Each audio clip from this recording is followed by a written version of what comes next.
Welcome, welcome, welcome. This is the Positive Future for Health podcast, and I'm your host, Althea Finch, creator of the pain-free method. How to be pain-free from long-term pain and chronic conditions by tuning into you, by connecting to it. So if you need help in that area, please go to painfreedom.co.uk. And as well as teaching people how to be pain-free with my method, I also host this wonderful podcast with amazing guests. The guests make it. And it is live and interactive, where you can come and join us and join the conversation, speak to your favorite guests. And so on today's podcast, we have Dawn, what's your surname? Dawn Wong, is that right? Yes, Dawn yes, Wong. So yeah. where did we meet? We met, I live near Wimbledon, and I went to a the Cheese Cave near Wimbledon, in Wimbledon, and it was such a fun place. Fantastic people in there and amazing specialty cheeses, and they just do a beautiful job in there. And there I was sitting with my friends, and the bread arrived, and of course I bake a lot, and I was like, Yeah. "This bread's good." I was like, "Where I was like, where does this come from? And they said, well, here's the card. Mm. And I thought, gosh, how brilliant. A lovely local collaborative joining of two brilliant companies.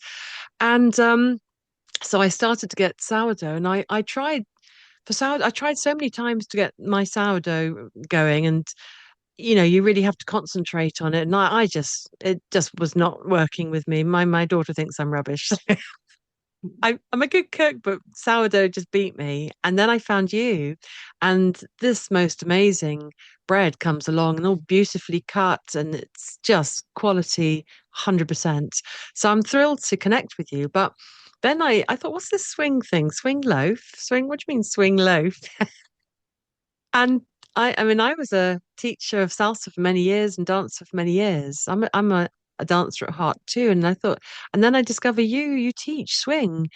Um, so take us right back, Dawn. Tell us about yourself. How did you get into, how did things begin with you? What were you doing before you got into swing and loaf? Swing. Well, first of all, swing loaf. Did you get the pun? Swing loaf. My husband likes Swing. rugby. Oh, oh, swing. What? I So don't, it's based on a swing low, sweet chariot. oh, Yeah. okay. When Okay. I Ah, first started the company, it was during there's a little bit of controversy about people singing the song during rugby games. And I always okay. like being quite politically relevant. So I named Okay. my bread Swing Loaf, and my dance school is called Swing State London. Again, it was created around the time of Trump being elected, and I just thought it was quite funny. Swing State. Anyway, yeah, my story. Dancing came to me when I was a teenager. I was I didn't do ballet dancing or any kind of dance when I was a young child. I know most children now do ballet and tap, but I did nothing. My parents said you can choose between piano or ballet, and I thought, ooh, ballet's so sissy. I'm gonna do piano. So I persevered with piano for a while, and then I gave it up. So I never danced, but when I was living in Singapore, I was born there and I was raised there. I my friend brought me to a friend's dance party, and I walked into this really dodgy nightclub, and instead of seeing dodgy people, I saw Yeah. 19, big band music, people dancing, people being polite, people dressed up. And it was just a beautiful thing. And I thought, and my heart just said, this is what I want to do. This is what I've been looking for. I want the Yeah. music. I want the connection. I want the socializing. I don't want the sleazy bits. I mean, this was perfect. And for a 18-year-old, you know, you just want to dance with somebody. You want to dance with a man or a woman, and you want to have that real connection without the snogging and the pulling and the drinks, you Or know? the drinking, because of Yeah, course, yeah, when you're yeah, flinging it about, that's what I loved about salsa. That yeah, no, you can't if you yeah, want to get into it, you can't really drink or smoke. Just yeah. can't. Yeah. Yeah, Yeah. fantastic. That was 18. That was in Yes. Singapore then. That was, yes. And Mm. then I learned that my dance teacher, Sing Lim, very, very famous in the swing dancing scene, in the Lindy Hop scene, she actually trained in London and brought her school back to Singapore. And she's the center of Asian swing. So she spread swing dance all throughout Asia now. So, Oh my and gosh. also Australia. So Korea, China, Thailand. Malaysia. So Wow. yeah, so I mean the story of swing is another thing, but how it spread so much is due to my dance teacher Sing. And Amazing, yeah, amazing, amazing. yeah. That's absolutely incredible what she's done. And I'm just saying that if you're watching on YouTube, please do chat in the chat box and you can ask Dawn some questions directly or share comments in there. Please do. So Dawn, but then how did you get to England? Because that was Singapore, all that Oh, swing. oh, you just you fill in your UCAS form and you do your exams and then you get accepted into a university. That's how I did it. So Okay. I traveled to London for my university and no matter what happened, throughout my whole university career, I was dancing. So I had my uni friends, I had the drinking and the pulling and, all that fun stuff, the uni experience. Yeah. And then I also had the sensible swing experience where I met real Londoners, normal people who Mm. just wanted to dance and people of all ages. Mm. I didn't just want to hang out with just young international people in London. I hung out with everyone and I just loved, humans, Yeah. connecting with humans. Yeah. Yeah. And also I love Fantastic. dancing. Mm. Yes. I started up And a swing dance society in my university and wow. it continued on and I passed it on and it continued on until, until COVID, which was, Mm. so Wow. 20 plus years.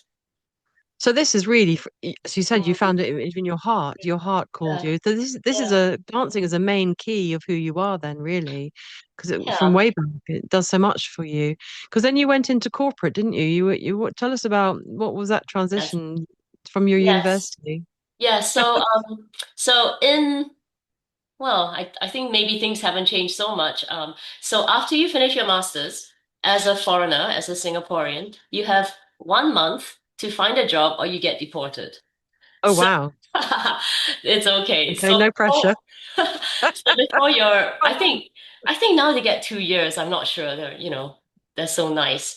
So before your course ends, all of us are desperately looking for internships and jobs. And I did an environmental degree, and unfortunately, 20 plus years ago, it wasn't cool to be green. So nobody wanted to sponsor a visa for me. But a big oil company did, and I got accepted into the commercial scheme. And I tried to get into the green section of our big company, and I ended up working in natural gas and Oh, not just not oil, which is I guess the closest thing you can get if you want to somehow, survive in London, have a visa, have a job and try to change the world really slowly. So within my job in BP, I managed to work in quite fun like decarbonized fuels projects and gas projects and also learn a lot about how the world works and yeah, and it's more difficult than you think. We don't like oil companies in general. They seem to be providing oil and gas, but we are the same people consuming them. So I don't know.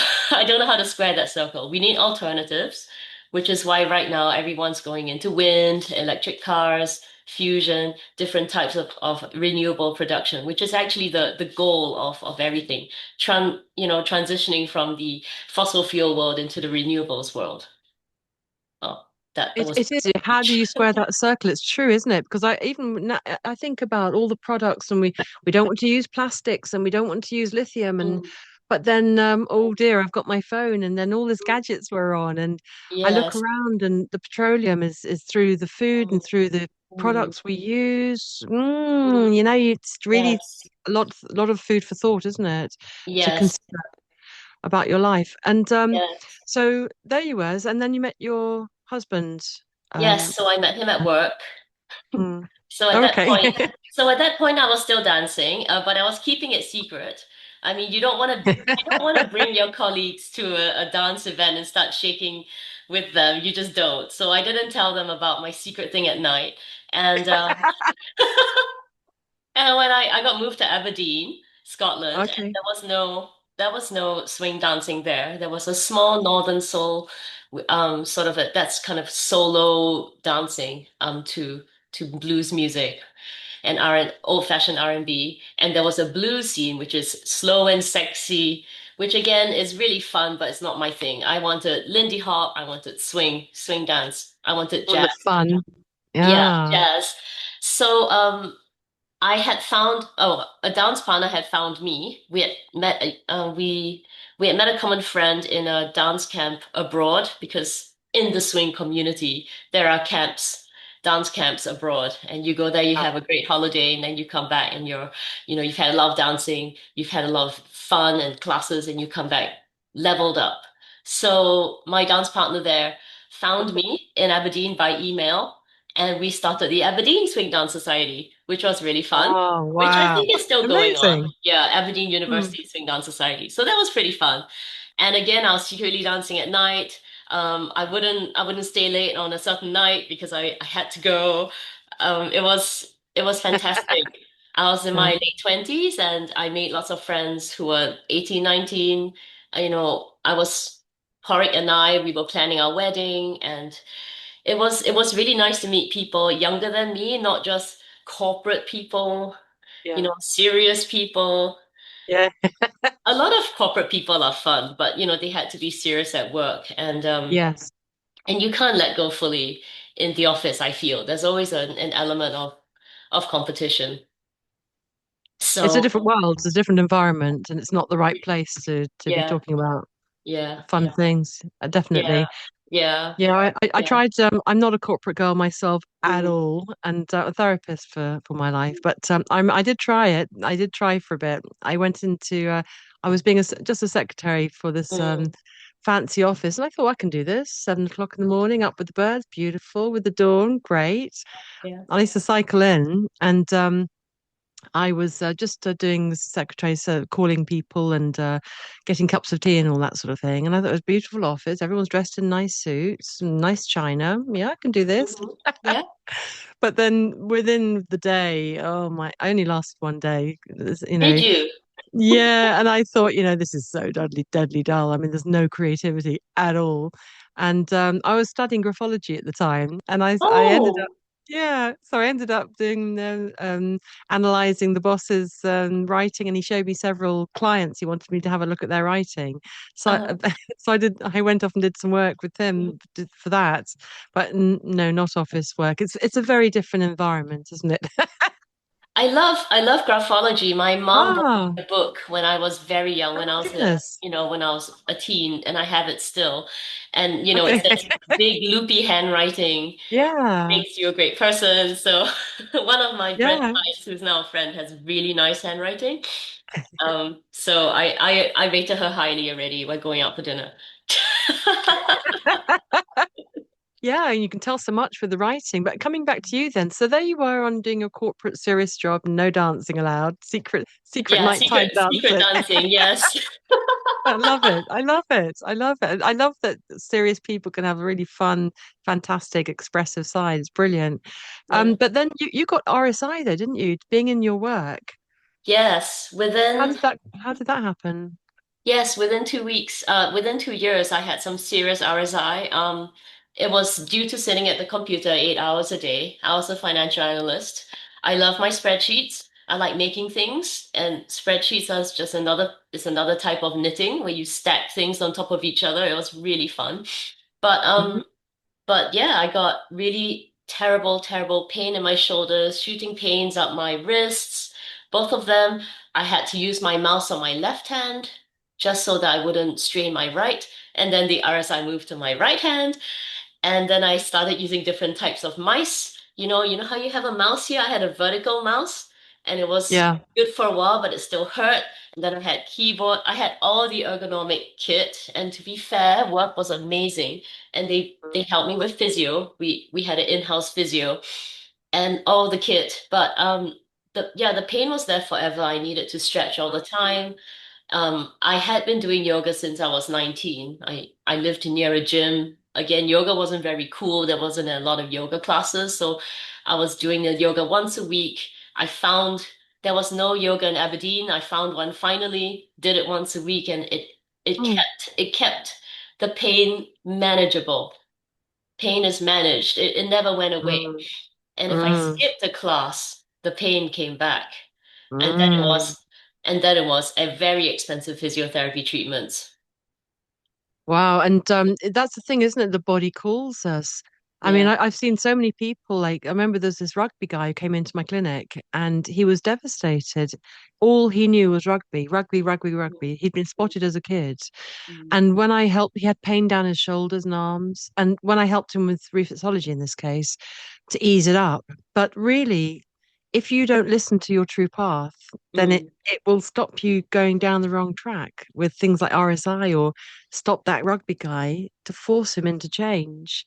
That's Yeah. what happens, isn't it? If the balance is not there. So your body was screaming at you, down the right Yeah. arm, down the left arm. Yes. Yes. Yes. So how did you Yeah. how did you deal with that? That must have been very difficult because you've got your job to do. hmm Well, I continue working out. I had no kids. That Mm. was helpful. I was still young. I was in my 20s, so I did yoga, I worked out, I had some fun outside of work. I made sure I had a rich life. I was dating my husband, and I had my dance classes, and all of that kept things under control. Um, but but always, and also I finally came up with the best desk setup ever so that I would not be in pain when using the computer. And then obviously I had to take breaks. So it it flared up once in a while, but we managed to keep Okay. it under control. Because Yeah. that's a lot of people do that. They do things to manage it or control, don't they? Mm. And many people go into, painkillers and all sorts of things, or operations even, and on it goes. So, where was the turning point for you? Because was it the kids, or what changed for you? Um, for pain? Yeah, your life. So there you were working hard, but you've got the pain, but you're managing it. Did Yes. how long did you manage to carry on like that for a while then? Oh yeah, absolutely. I mean, my career is 13 years long before I retired. So, by that time, my husband and I, we moved to Australia for an expatriate posting. Mm. And again, it was us in paradise, but Yeah. we had to spend some time kind of growing our circle of friends and making sure we were socially happy in the community because we realized that even if we were in paradise, it was really isolating experience. Um, so the first year was a sad year, emotionally, pain-wise. The RSI came back, but we built it up. We again, I made a lot of friends when dancing. We joined a performance troupe. We did a few Mm. performance groups. We got to know local Australians, and I'm not really sure about many people here who've lived abroad, but people normally just find either work friends and stay there, or they find their own nationality group and stay Yeah. within the community. But within Yeah. Spring dancing, I was able to hang out with local Australians and get to know what real normal people do. And they weren't all corporate people, and they weren't all, rich. And they were just normal people living their normal lives, and we were just all friends. And by settling nicely in Australia, and again finding your physio, fi- Mm, finding yeah. finding your yoga class, Yoga. getting all the work, making sure you're stretching and you're emotionally happy. Yeah, we settled again, Great. and everything settled down again. And then it Mm. was really happy. We were happy. Yeah. And then you how long did you stay in Australia for? It was 5 years. So, Mm. my daughter was born in Australia, and Oh. um, I was so happy in my job and everything. And my husband and I were in a very small office. We were 50 people in the office. Everyone knew each other. He was like, a high level engineer, and I was a business analyst in the back office with the accountants. And we were really happy, and they accommodated my pregnancy really well with my first child. And I came, and they were so understanding towards motherhood. They allowed me to come back 100%. part-time, Mm, which was, and I could leave. I came to work at 8 and left at 4 to pick up for childcare. They were so good with the amazing. hours. Yeah, it was Mm, amazing. It was really good. And I had a good life with the kid, with my kid Ruth, who is now mm. 12. Yeah. Um, So yeah, do you however, say? yeah, however, by the second pregnancy came, this is with my son Owen, who's now 10, and by that time the oil price had plunged, and we were looking into redundancies. Um, and my husband's kind of 4.5 year stint was coming to an end, so they were going to send him home. So it was a great time for them to make me redundant, which I thought was a very kind decision, because if they didn't make me redundant and give me severance pay, then I would have to quit because I would obviously follow my husband. Yeah. So we moved back. Thank goodness everything worked out really well. And I was pregnant. Again, we had to settle it back in London, which was fine. I lived here for 7 years. Um, and again, find your physio, find your yoga. Yeah. Now find your doctor, find your GP, find your hospital where you're going to deliver, find your new friends from. I joined NCT, and and and suddenly I had no work. So a lot of the RSI just magically disappeared. Mm, I just, interesting.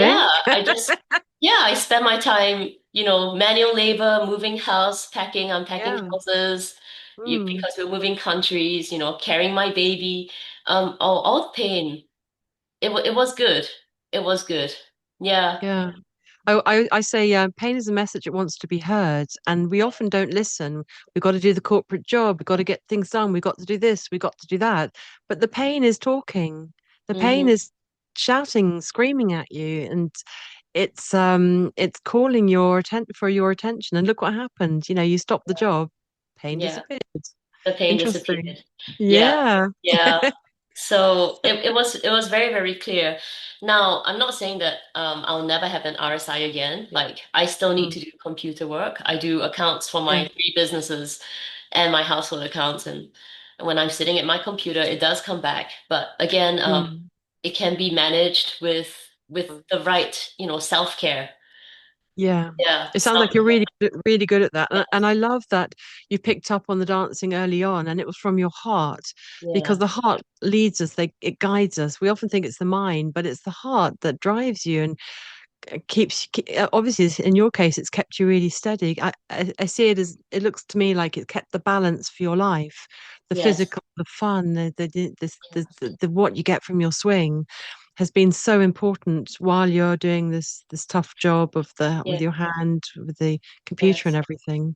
Yes. Yeah. So where did Yeah. the bread how did the bread all come into the whole mix? Was that the next stage? So you're getting settled in London. Yes. Well, so I think I told you this personally when we met at salsa class, but Yeah. um, so I was also managing some mental shifts from being a successful independent corporate woman to a housewife who's Mm, solely dependent on her husband. mm. And How and was that? well, like, it was really hard. They'll be like, "What do you do?" "I'm a housewife." "Are you going back to work?" "No." And uh, I couldn't go back to work because my I love husband your clarity. well, my husband was he was sent offshore. He was 1 month in country and 1 month out of country. And this was for 4 years. So it was going you would be a bad parent to deliberately go back to work if you didn't need to, if we weren't starving, because you wouldn't never see your kids. Like, the kids will never see dad. And you'll be working really hard and you come back late and they would just never see a parent. It was just not a viable option to go back to a full-time corporate job. Yeah. And a part-time corporate job is extremely difficult unless you already have one. If you talk to all the mommies who've gone back to work, they go full-time and then they go half-time. To get a high-paying half-time job is very hard. And to get a low-paying half-time job is not worth it. So in my situation, you work really, really, really hard to earn so much money to pay for the childcare for your two very young children. I had a Yeah, newborn. Mm. you It get was you get just you get you twig that really quick, isn't it? And I yeah. didn't have a corporate job, but I was working full time. But then you realize, oh, if I work full time, I can pay for my childcare. Mm. Well, what's the point of that? Yes, it's extremely hard to be a mother and to earn enough money without having your external and your support network and your financial network. It's and I'm a trained economist, like that's my thing. And we just sat down and I did one of those spreadsheets and we looked at our 80-year plan and until we die, we're like, it makes no sense economically for me to go back to this world. Also, but my company was still really good. They paid for a lot of redundancy services. I went into the city and I got interviewed by these people who are going to help me to go back to work. And as I stepped into like the fancy glass and metal buildings in Bank, I listened to my feelings like, like Luke Skywalker. And all I could feel was, ugh, ugh. And the recruitment the recruitment lady said, what did you love about your previous job? I'm like, I really like sitting around the water cooler. I like talking to people. I like bringing in cake. I loved making presentations. I loved training the young analysts. And they were like, I not once did I mention, I love analyzing the cash flows of large projects. I wasn't emotionally invested in the value of a pipeline. I thought it was interesting, but if a valve cost 100,000 more, it was just like, nah. It didn't Didn't really move touch my you. heart what I did. Yeah, yeah, It just didn't. I like the people in the organization. I yeah. didn't I didn't love I didn't really love the projects we did, Mm, especially mm, since, the green projects that I was working with were not economically viable and they were canceled, which was really, really sad. So mm. so I just didn't think going back. The feelings were not there. I really wanted to I'd rather be at home with my kids. Yeah, yeah. And we had, and I just settled into the yummy mummy lifestyle, lunches, coffees, and play dates. But I mean, did you like the lifestyle? Just lunch, coffee, and play dates? It was Well, I'm a working girl too. I love working. I love meeting people and doing what I love to do, which in my case is healing and massage and things before. And so I didn't want to give up my work at all. So I reduced it. But I went back, within a month of my baby. I wish I had just relaxed about it, maybe spend a year or maybe even 5 years with my babies, being a mummy and nothing else. I think that would have been a lot less stressful. But yeah, mummy world is a bit. You suddenly get you land in mummy world and you think, okay, well, you know, I'm a facilitator. I'm busy. I found all the 1 o'clock clubs and I went here and I went there and talked to everybody. But after a while, I mean, I didn't identify myself as a mom really in that sense, and I immediately started to make friends, and that was my interest to make lots of friends and other mums and like that. But yeah, I wanted to work as well. yeah, So yeah, you get as a woman, and especially as a career woman, you land in this mummy world. It's like, where'd this come from? What's all this about? yeah. There was a lot of, I mean, I love talking about children. They're fascinating and they're next to me all the time. There was a lot of commiseration, like, oh, life is so hard. Oh, it's so hard being a mom. Oh, there was people were upset all the time. Sometimes it was really fun but I just felt it was a very emotional space.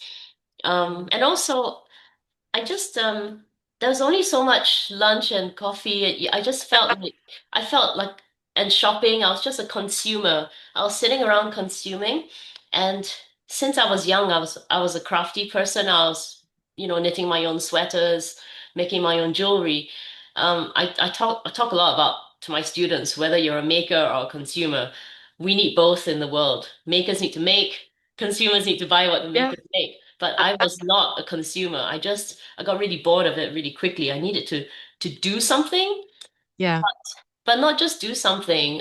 Even though my husband was supporting us, I didn't want him to feel funny if I dropped, an unreasonable amount of money on a bag, or something like that. I wanted to be able to give myself treats, not based on his salary. And so, starting a business was clearly the way to go. I needed a place to earn my little pocket money to do what I wanted to do. And the best thing was, and I thought, oh, I wish I could teach dance again. I started up two university societies for swing dancing. They're very Yeah. successful now. I taught on and off, over the last, 20 years. And I wish I could teach dance, my dance. However, at that point, 2015, I was a new mom. There were about five dance schools and more in London, and Mm. the the business was completely saturated. I didn't know where to start. Um, so I just gave up and I thought, meh, I wish I could teach, but I can't. And but I guess I told the universe something because one of the mummies at the school gate is actually a very talented ex-actress and artistic director of an art center. And as we were pushing our prams to hide from the rain, she just said, "Ooh, when I become artistic director, would you like to start a dance class in my art center?" And I said, "Yes, of course I would." Uh, I don't know how. I don't have a dance partner. I don't know how we're going to get students. And I don't know, I'm not a student anymore, when you can just do things as university society, you do things really cheap and really small. This is a proper dance school with a website. And I was very, very intimidated. But she said, I'll support you. And the universe said yes. So I said yes. So Is that with the my one in Wimbledon? Is that the one in the Arts Centre in Wimbledon? in I Rains know Park, it. the Lantern Art Center. Oh, oh yes, I do. Yeah, I know that. Yeah. Yes, yes. So Mm. every Wednesday night, come to the Lantern for dance classes, swing dance classes. So that was my little business, and you know, I had to go find a dance partner. My husband, who could dance, refused to teach with me. He said he would rather. Obviously, he had a big job, and he was away from the country half of the year, Yeah. Just wasn't and going to work. And if he had an evening, he would love to be with the kids. Yeah. So it would never be him. No. So I had to just go dancing in London and ask any decent, half decent man saying, "Where do you live?"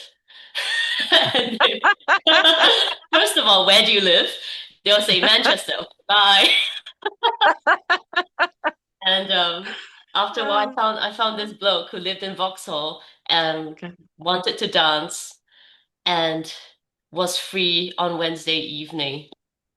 And he became my dance partner, and we managed to start a dance school, Swing Street, Amazing. London, in the Lantern Art Center. No RSIs, no pain, just fun. Mm, Yeah, interesting. Your body's yeah, talking. Your yeah, body yeah, says. yeah, Is that that's that book called The Body Says No, isn't it? Isn't that by Gabor Mate? Maybe we should call it When the Body Says Yes. and Write a book yeah, together. Or you write a yeah. book. Well, yes, and my dance school was cute. It gave me the pocket money I needed. It also gave me enough pocket money to pay for dance camps, so I could travel to Sweden to learn from the best teachers in the world. And with my dance school, I made a wider circle of friends and people who were young, who were older than me, but mostly younger than me. And also men, because I was in mommy world for so long, I forgot Yeah. what males look like. It was really nice to meet up with some nice, decent fellows that you could dance Yeah. with, and they were my dance students and other dancers. It was lovely. Mm. So, and what's wonderful when you go dancing, as I'm in salsa world and you're in swing world, is that you can go there singly. You don't have to have a partner to Mm. go to the classes. Mm. And when you get there, it's 80, 90% all about the dance and the music. Yeah, So everybody dances with everybody. I don't know about swing world, but I imagine it's very similar. it's similar. That Yes. it's okay because if you go out for dinner or out for a drink, I wouldn't dream of going on my own, I don't think. But when you go to classes, there's a whole structure and then you get to be friends with all the people in your class. And then of course the Yes. teacher's encouraging you and you Yes. might be even a beginner, it's okay. And it's Mm. all about the fun. It's all about the physical exertion of fun. And I've Mhm. before I got back to salsa, having 15 years off with kids, I went to the gym. My boy is very methodical and does the gym and the weights and all that. So that was very encouraging to go with my son. But it was Mm. so boring on the runner and the machines, and it was just so for me completely uncreative. And I'd last an hour if that. Mm. But dancing, I could be dancing for 2 or 3 hours, and Yes. you just keep pushing, pushing, and the joy and the expression. So I'm guessing it's similar with swing, these Yes, kind it's of exactly things. similar. It's exactly Yeah. similar. Um, Also the fact that you're dancing with lots of different people in this friendly kind of non-sexual environment Yeah. is so important. And I just can't express how much, some of the people in my class, I have some older ladies. If they do not come to my class, no one would have touched them for a week. Yeah. Yeah, no one, Yeah. no Yeah. one to I give hear them a you. hug.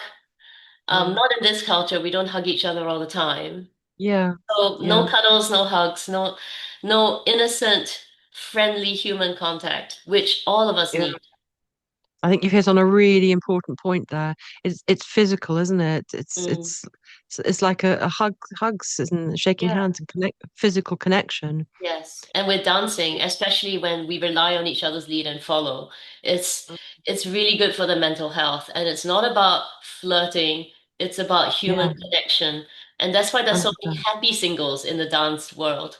And they're not running around being miserable or hiring hookers or they're just they're just having a good friendly connection. Yes, And it yes. helps with the mental health. Yeah. It is, isn't it? And then you've got all those camps and things. Do you run any camps yourself or do you go to the camps? I go to camps. I go there to meet other people. Mm, I do not like organizing big events, and I personally hate advertising. So I support other people's events, and I make friends with other organizers. We are a big family, mm, especially if we all share the same teachers or the same root teachers, and we yeah, support each other's events. Um, I just want to like I just want to comment how like dancing as a mom is so important because if you're stuck in this, you know, homework, school, laundry, cooking, baby, nappy changing, nap time, bedtime, you will never find the time for yourself unless you carve it out and make it happen. And committing to a class, committing to teaching a class, or committing to paying for a whole block of classes so you really go, it just really helps your mental health. 100%. And all the parents who, I know so many dancers who just stop dancing when they have kids and they're Mm, yeah, and they're worse off for it. And absolutely. yeah, that's why in my But you, class, I encourage bring your kids. They can sit in the corner. Okay, they can have screen time then. That's the only time. And you can dance. I think it's absolutely fantastic what you're Mm, doing, and you must recognize when I said to you, I'm getting back to salsa now. It's been mm, 15 years. I mean, I felt very yeah, I got into all that nappies and cooking and cleaning and but and of course you put on weight. I'm like 3 sizes bigger than I used to be, and I hate myself for it. And I'm actually running a weight release course with my method at the moment, but of course your hob and not only your body and then you can't fit in your clothes so you feel down about yourself, you feel mm, rubbish and depressed or mm. fat. I just feel fat and old and I hate that. I'm not that, and of course it creeps up on you and you've let the time go by. But I also wanted to add that with my partner, I felt that I couldn't. I felt like loyal as a woman to partner to him. I felt like I can't dance with men, like this. So I thought I can't go off to salsa clubs and wiggle and jiggle around, shake my Oh. hips around with men. Yes. I felt Yeah. loyal to him, and Mm. I shouldn't have. Because I know I don't want to sleep around. It's not about that. It's not the sex, Yeah. as you said. Yeah. It's all the things that Yeah. you've said. Yes. Um, and I am totally with you. And now I'll say to any mother, do stuff that you enjoy, whether it's and dancing is a fantastic way to do that. It's funny how you say that. I think if you wiggle your hips more, your husband will probably get a little bit jealous and want you more. Wow. I mean, this is very old-fashioned, isn't it? It's terrible. I'm It like is. a 1950s housewife, but I just feel like the fact that you're going out there having so much fun and having all these people admiring you can only help your esteem in your husband's eyes. But the funny thing about my husband is that he doesn't want to dance because he doesn't want to wiggle and jiggle with anyone else. He thinks it's inappropriate. And I'm like, Oh, go, interesting. go, go. And he's like, no, no, no, no, just you. I'll stay at home. So that's the funny thing about us. So it's the opposite way around, isn't it? Yeah, But yeah, it's so important to do physical movement, yes. and this is just a wonderful way to do it because it's a safe environment, it's Mm. very supportive, and it's always growing and learning. It never gets boring, doesn't it? Because it's always different music and more people Different and people. yeah, and Yeah, the moves you try this way, and everybody when you yeah. dance with people, everybody's so different to dance with, and Mhm.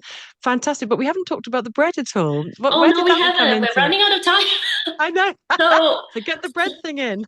So when the COVID hit the world, swing dancing came to a rapid and instant stop. Mm, We all had swing dance parties where I could log on to Zoom and watch other people dance with their partners in their own living rooms. And funny.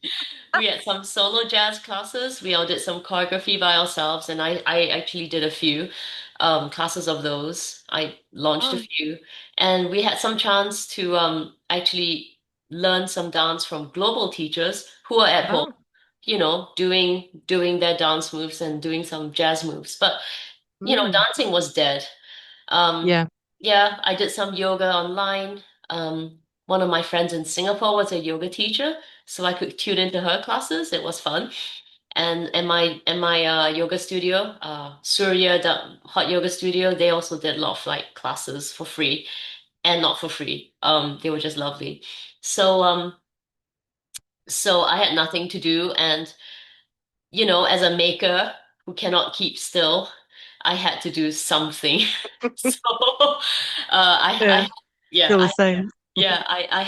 I had been baking sourdough for a while, one Oh, loaf by one loaf, and um, the second lockdown happened, the sourdough interest exploded exponentially, and I already had a year or two experience on everyone else.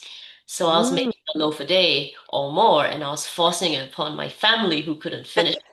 So I had to so I started giving it away to my neighbors and my good friends who were neighbors, especially one of them, Katie was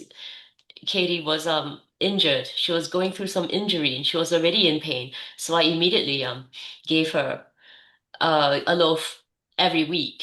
And eventually she said, "You should start a business. I will start paying you." And again, the universe said, "Take an opportunity." So I just took it. So I said, "Okay." So asked her, "Well, how much will you pay?" And she told me. And that was my business. I started Swing Loaf. Uh, Mm. And your bread is absolutely delicious. As I said before, that I cook a lot, not mm, sourdoughs. It mm, defeated me that, but when I went to that cheese cafe, the bread was is phenomenal. Your bread is superior, and it's so beautifully cut because on a yeah, sourdough you do those lovely little cuts all yeah, over. I yeah. mean, it's a superior product, and Oh, I'm very thank you. grateful to have found you. Well, Enjoy thank your bread. My son said, what was it? I think it was Sunday or Monday because I pick it up on days. from you, and I think it was Sunday, Monday. Mum, where's the bread? Where's the bread? I said Tuesdays, darling. Oh, that's so sweet. Tuesday was My missing first it. my first customers were extremely, extremely patient with me. They had it at a very, very low cost, and I've never raised prices for them, for my early COVID customers. So they will have the cheapest sourdough in Wimbledon. Sorry. Sorry, everyone else. I always had to make, I started with one or two loaves a day, one for me, one for a customer. I always made three just in case there was a failure, and there was always a failure every day. And sometimes I'll give them flat bread and just charge them nothing or give them a refund. But after your first 1,000 loaves, you kind of get it. Yeah, Thousands, you get it. thousands. Yeah, thousands. You Well, get it. the Mm, bread is fantastic because you do what kind of bread do you do now? It's sourdough, and then you added was it you? I think did you mm. get some apples? Was that from your tree or was that was from a neighbor or something? That was from my friend's tree. Oh. Yeah, Yeah. because you sent a message out and you have a very I Yeah. see your business is a very simple format. It's all Mm, through WhatsApp.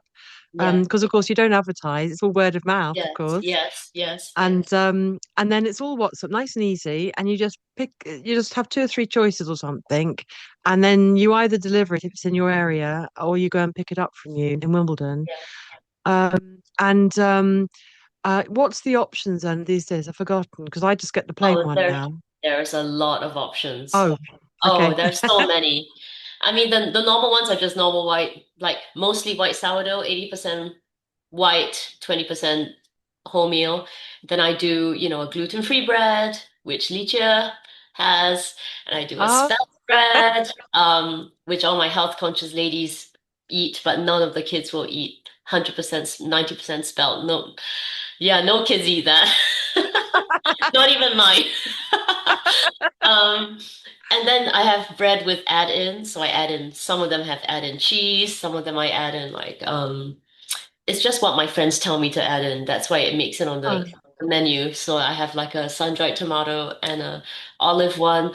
I have a chocolate one, chocolate oh, and I've got to chocolate expand. one. I've got to expand my range with you. I mean this chocolate one basically Gales made it and then they stopped making it and someone was so upset they texted me going make this bread for me. I was like okay. So so I had to like make some experiments and do it. And then I make burger buns, but that's for myself, so I put it on the catalog. It's very labor intensive. Um I make banana bread, a gluten-free banana bread because that was really vogue during COVID time, so I put that in. Um so yeah, it's good for the health conscious, It is. 100% rye again, that's only for your diehard German or Polish person. They really like a really heavy rye. My rye is not so Mm. heavy, but again, no kid of mine will eat it, so I don't really make a lot of it. And no, they're not silly. They like the light white stuff. And I put Okay. seeds. Oh, I do a Zoe one. I don't know if Seeds. you know about the Zoe podcast. I bought the Daily 30 supplement from Zoe, which has 30 different plants. And I do a special loaf where I put a scoop of that in, and that scoop is extremely expensive. So I think Mm. my kids will have the Zoe loaf as well. They just think it's seeds, but they're actually having like 30 different plants in it. So it's brilliant. Freeze it in. Yeah, yeah, yeah, yeah. I do the same with my pasta sauce. Lots of veg. They Oh don't. yeah, no, my kids hate me. They're like, "Can you stop adding legumes?" I mean, legumes are good for you. Stop adding legumes to bolognese. Embarrassing. So Blend. never in public. Never public. Got to blend. You've got to blend. Even Jamie Yeah. Oliver. I went to one of his restaurants when the Mm, kids were little, mm, and they did a kids mix. They said I think it was a seven veg sauce. I thought, yeah, that's a great idea. Blend it. Blend is the trick. mm, They can't mm. see it. My Yeah. boy doesn't eat peppers. He won't eat it. But I just sneak it in the sauce, and he doesn't. He never says anything. Oh, brilliant. Very clever. Sneaky, sneaky Yeah. mum. Yes, very Uh, good. and of course, when you did your friends had all those apples, you suddenly sent a message over the WhatsApp group you have, Yeah. and Yeah. do you want the one with apples? I thought, yeah, okay. It Yeah, was apples and amazing. walnuts. It was it It was was amazing. it It was was very good. good. Yeah. and so nice that it was just all local. You're quite a lady on a mission, isn't it? Really fantastic energy you've got, and doing all Oh. this wonderful. I was going to Mm. say about sourdough, and I switched to sourdough because, of course, I guess we all know about wheat is bloating, and then there was a big thing about it's better for your teeth and your gut and everything to have sourdough because it's Mm. fermented. Yes. And so I switched. I tried. Wasn't very good at it, but I switched to sourdough.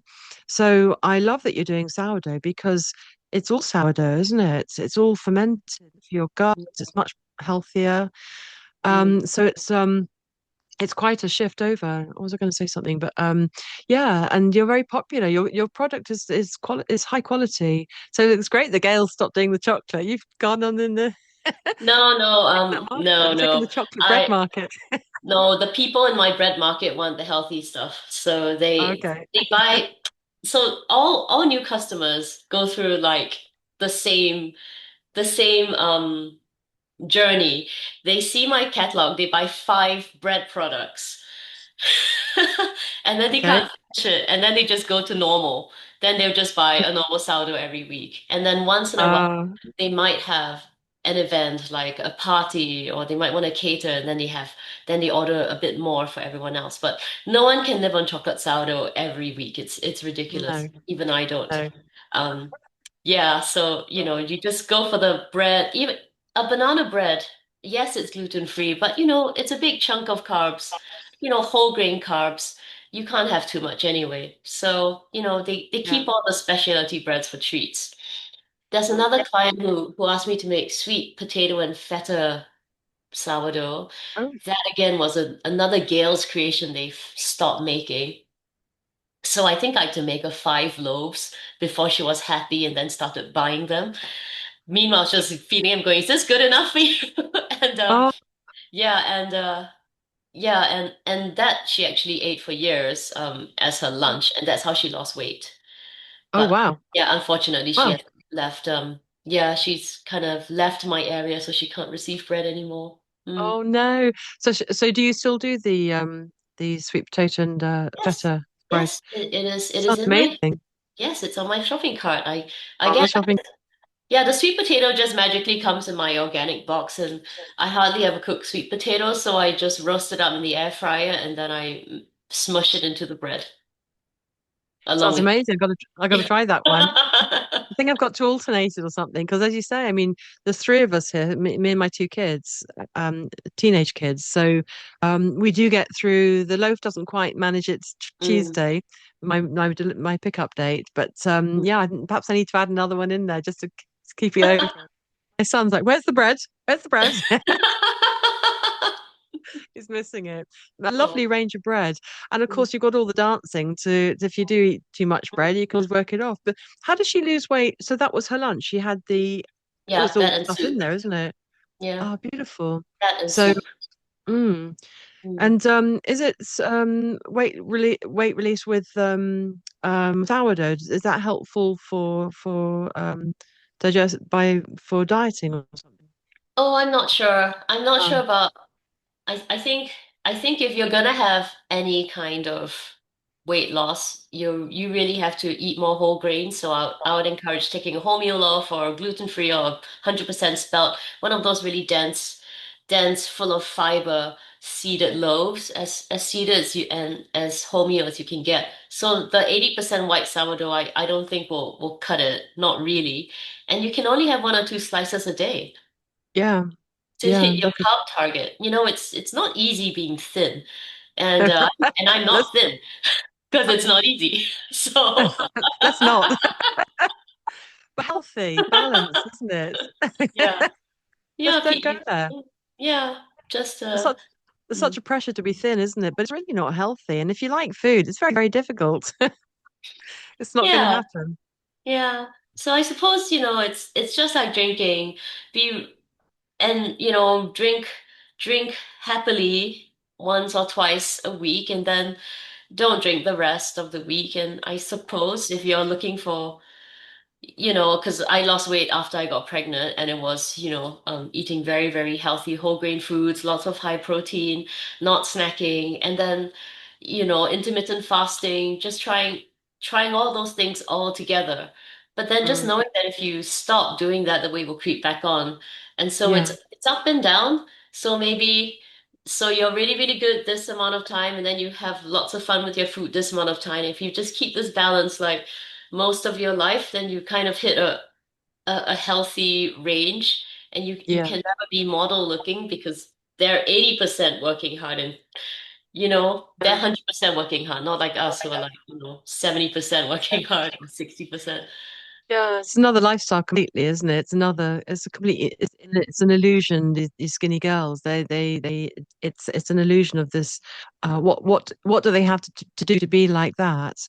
But as a mother and a cook, and I like to work hard, and you need energy to dance, to do all of that, don't you? And you need to eat. Your classes, so your swing classes, they're every Wednesday in Rains Park in London. Yes. Yeah. Yes.